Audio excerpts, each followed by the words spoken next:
मंगल की दशा। अरे कब से कुंडली देखे जा रहा है, कुछ बताएगा भी? हाँ बेटी, बताओ ना, इसकी शादी का योग कब बनेगा? हर लड़के को रिजेक्ट कर देती है।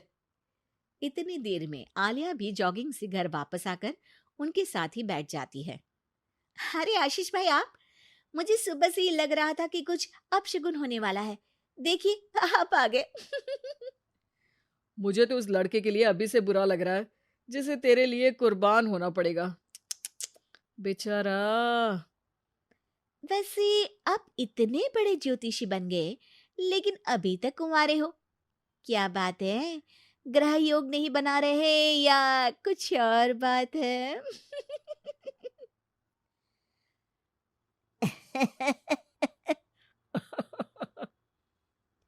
आलिया की इस बात पर वो और उसकी दादी हंसने लगते हैं, जिन्हें इग्नोर करते हुए माँ एक बार फिर उसकी शादी की बात पर आ जाती है।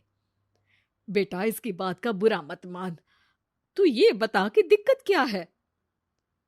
अरे मौसी, सबसे बड़ी दिक्कत तो इसके जिद्दीपन की है। बाकी मंगल भारी है।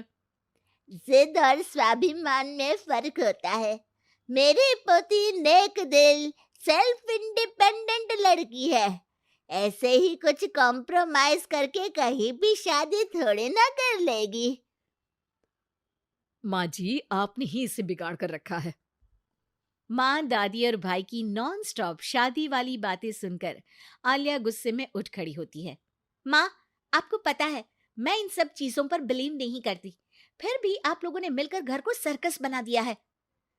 घर वालों को ये सब सुनाकर आलिया तैयार होती है ऑफिस के लिए निकल जाने को, जहाँ रास्ते में उसे एक छोटी बच्ची फूल बेचते हुए मिलती है।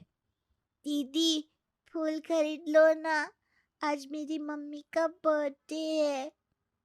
अच्छा, कितने के हैं? सिर्फ आपके लिए एक फूल, 20 रुपीज। आलिया उस बच्ची से सारे फूल खरीदकर ऑफिस पहुंचकर उन्हें सब में बांट देती है। क्या बात है? ये फूल किस खुशी में बांटे जा रहे हैं? फूल मिलने से सबके चेहरे पर जो खुशी आई है ना, उसी की समझ लो। चलो काम करते हैं। ऐसे ही आलिया अपने आसपास के लोगों में खुशियां बांटते हुए डेली लाइफ बहुत खुशी से जी रही होती है। दिन बीतते रहते हैं। एक शाम आलिया और उसकी दोस्त आइसक्रीम खरीदने जाती हैं। भैया, 2 चॉकलेट आइसक्रीम देना। तुम्हारा चॉकलेट आइसक्रीम से प्यार मुझे आज तक समझ नहीं आया। आइसक्रीम लेकर आलिया की दोस्त तो वहां से चली जाती है, लेकिन जैसे ही आलिया जाने लगती है, तभी एक जरूरतमंद बच्चा उसके पास आता है। दीदी, आइसक्रीम खिला दो। आलिया बिना कुछ सोचे अपनी आइसक्रीम उसे दे देती है। ये सब देख वहीं खड़ा देव आलिया के पास आता है। आप उसे पैसे भी तो दे सकती थी। हाँ, दे सकती थी, पर पैसे तो आगे उससे कोई दूसरा भी छीन सकता था।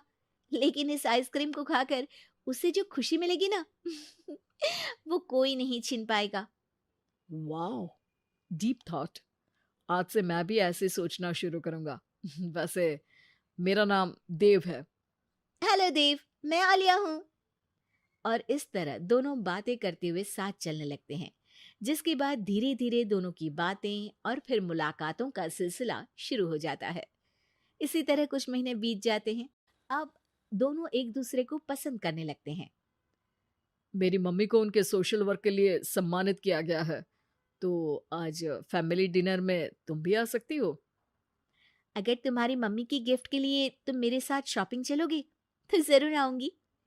दोनों शॉपिंग पर जाते हैं और रात को आलिया देव की मम्मी के लिए सुंदर लाल साड़ी लेकर डिनर पर पहुंचती है, जहां गिफ्ट देने और थोड़ी बात करने के बाद सब डिनर करने बैठते हैं। आंटी, आपको साड़ी कैसी लगी? अ, ठीक है। मतलब मैं एक सोशल वर्कर हूँ, तो ज़्यादातर सोबर कपड़े ही पहनती हूँ। डोंट वरी, मम्मी किसी स्पेशल मौके पर ये साड़ी ज़रूर पहनेंगी। इसी तरह बातें आगे बढ़ती हैं और डिनर खत्म होने पर आलिया घर वापस आती है, जिसके बाद से ही वो देव के साथ बात करना बंद कर देती है। ऐसे ही कुछ दिन बीत जाते हैं, जिसमें देव बहुत बार उसे कॉल और मैसेजेस करता है, लेकिन आलिया किसी का जवाब नहीं देती। क्या हुआ?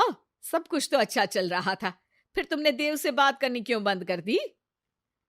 उसकी मम्मी को घर में बहू नहीं, नौकरानी का रिप्लेसमेंट चाहिए, जो मैं नहीं बन सकती। अरे इतनी जिद भी अच्छी नहीं। लड़कियों को थोड़ा कॉम्प्रोमाइज तो करना ही पड़ता है।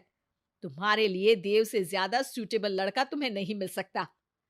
माँ उसे ये सब बोल ही रही होती है कि उसके फोन पर मैसेज आता है, जिसे पढ़कर वो तुरंत घर से निकलकर हॉस्पिटल पहुंचती है, जहां देव अकेला परेशान खड़ा होता है।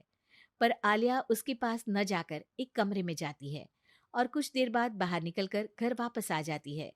इसके कुछ दिनों बाद देव और उसकी मम्मी आलिया के घर आते हैं। अगर तुम हॉस्पिटल आकर ब्लड डोनेट नहीं करती तो शायद आज मैं यहाँ सबके साथ नहीं होती। तुमने मेरी आंखें खोल दी।